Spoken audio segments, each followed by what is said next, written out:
Long term strategy असायला हवी। विरोधी पक्ष सरकारला सहकार्य करेल, राहुल गांधींचं सर्वपक्षीय बैठकीमध्ये वक्तव्य। बांगलादेशवरून दिल्लीमधील सरकारने धडा घ्यावा, शेख हसीना यांच्याकडून लोकशाहीच्या मुखवट्याखाली हुकुमशाही, संजय राऊतांची टीका।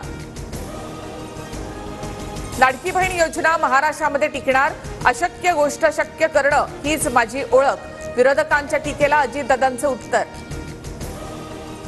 राज्यपाल पद न दिल्यामुळे शिंदे गटाच्या आनंदराव अडसुळांची नाराजी, राज्यपाल पदासाठी 8 दिवस वाट पाहणार, अन्यथा राणांचं जात वैधता प्रमाणपत्र प्रकरण बाहेर काढू, अडसुळांचा इशारा।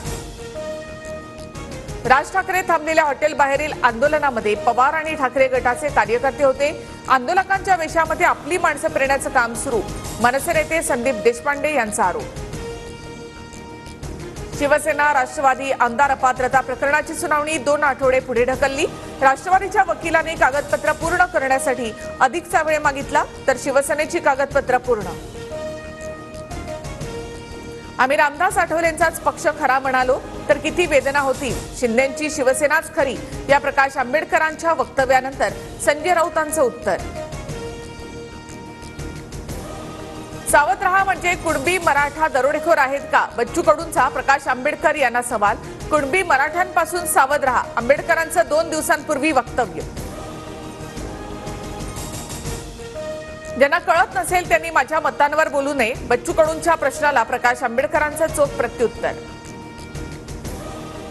शरद पवार गटाकडून विधानसभा निवडणुकीची तयारी सुरू, 288 मतदारसंघांसाठी 100 निरीक्षक नेमले, इच्छुक उमेदवारांचा अहवाल तयार करण्यात येणार।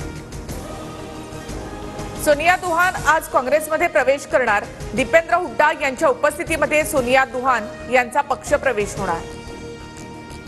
जायकवाडी धरणाच्या पाणीसाठ्यामध्ये वाढ, धरणाची पाणी पातळी 21.43%वर, तर धरणामध्ये 58,000 क्युसेक पाण्याची आवक सुरू। पुढील 4 दिवस राज्याच्या बहुतांश भागात पावसाचा जोर कमी राहणार, किनारपट्टी, घाटमाथा आणि विदर्भात तुरळक ठिकाणी हलक्या पावसाचा अंदाज।